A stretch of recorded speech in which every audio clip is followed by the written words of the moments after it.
ಇವರು ಮುಸ್ಲಿಂ ಸಮುದಾಯದ ಯುವಕ. ಸಮಾಜಕ್ಕೆ ಏನಾದ್ರೂ ಒಳ್ಳೇದ್ ಮಾಡಬೇಕು ಅನ್ನುವ ಹಂಬಲ ಇವರಿಗೆ. ಹಾಗಾಗಿನೇ ಇವರು ಬಸವ ತತ್ವಕ್ಕೆ ಮಾರು ಹೋಗಿದ್ರು.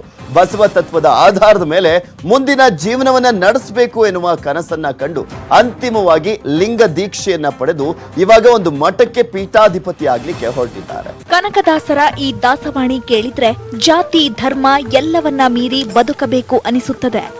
ಇಲ್ಲೊಬ್ಬರು ಮುಸ್ಲಿಂ ಸಮುದಾಯದ ವ್ಯಕ್ತಿಯೊಬ್ಬರು ಲಿಂಗಾಯತ ಧರ್ಮಕ್ಕೆ ಮತಾಂತರಗೊಂಡು ಲಿಂಗ ದೀಕ್ಷೆ ಪಡೆದಿದ್ದಾರೆ. ಹುಟ್ಟಿದ್ದು ಮುಸ್ಲಿಂ ಸಮುದಾಯವಾದರೂ ಬಸವ ತತ್ವಕ್ಕೆ ಮಾರು ಹೋಗಿದ್ದಾರೆ.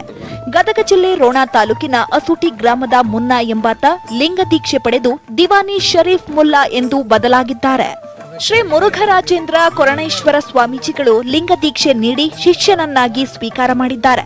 ದಿವಾನಿ ಶರೀಫಾ ಅವರ ಮುಂದಿನ ಜೀವನ ಬಸವ ತತ್ವದ ಆಧಾರದಲ್ಲಿ ನಡೆಯಲಿ ಎಂದು ಆಶೀರ್ವಾದ ಮಾಡಿದ್ದಾರೆ. ತತ್ವವನ್ನ ಪರಿಪಾಲಿಸಕ್ಕಂತ ಯಾರೇ ಬರಲಿ, ಯಾವುದೇ ಜಾತಿಯಲ್ಲಿ ಹುಟ್ಟಿದ್ರು ಕೂಡ ಆದ್ರೆ ಹುಟ್ಟುಕ್ಕಿಂತ ಪೂರ್ವದಲ್ಲಿ ಜಾತಿ ಇಲ್ಲ, ಹುಟ್ಟಿದ ಮೇಲೆ ಜಾತಿ ಲಾಂಛನಗಳಿವೆ. ಆದರೆ ಈ ಧರ್ಮವನ್ನು ಸ್ವೀಕರಿಸಲಿಕ್ಕೆ ದಿವಾನ್ ಶರೀಫರು ಆಸಕ್ತಿ ತೋರಿದ್ರು. ಅವ್ರ ತಂದೆಯಾದಂಥ ರಹಿಮಾನ್ ಸಾಬ ದಿವಾನ್ ಸಾಬ್ ಮುಲ್ಲಾರವರು ಕೂಡ ನಮಗೆ ಸಹಕಾರ ಕೊಟ್ಟರು. ಅದೇ ದಿಶೆಯಲ್ಲಿ ಈ ಮಠವನ್ನು ಸ್ಥಾಪಿಸಿದ್ದೇವೆ. ಈ ಮಠದಲ್ಲಿ ಸಾಮೂಹಿಕ ಲಗ್ನ ಕೂಡ ಇಟ್ಟಿದ್ದೇವೆ. ನಿಮ್ಮೆಲ್ಲರ ಸಹಕಾರ ಸಹಭಾಗಿತ್ವ ಬಯಸ್ತೇವೆ. 32 ವರ್ಷದ ದಿವಾನಿ ಶರೀಫಾ ಮುಲ್ಲಾ ಅವರು ಅಸೂಟಿ ಗ್ರಾಮದ ಹೊರವಲಯದಲ್ಲಿ 2 ಎಕರೆ ಜಮೀನಿನಲ್ಲಿ ಕೊರಣೇಶ್ವರ ಮಠ ನಿರ್ಮಾಣ ಮಾಡುತ್ತಿದ್ದಾರೆ. ಈ ಮಠಕ್ಕೆ ದಿವಾನಿ ಶರೀಫಾ ಪೀಠಾಧಿಪತಿ ಆಗಲಿದ್ದಾರೆ. ಶರೀಫಾಗೆ ಈಗಾಗಲೇ ಮದುವೆಯಾಗಿದ್ದು 4 ಜನ ಮಕ್ಕಳಿದ್ದಾರೆ.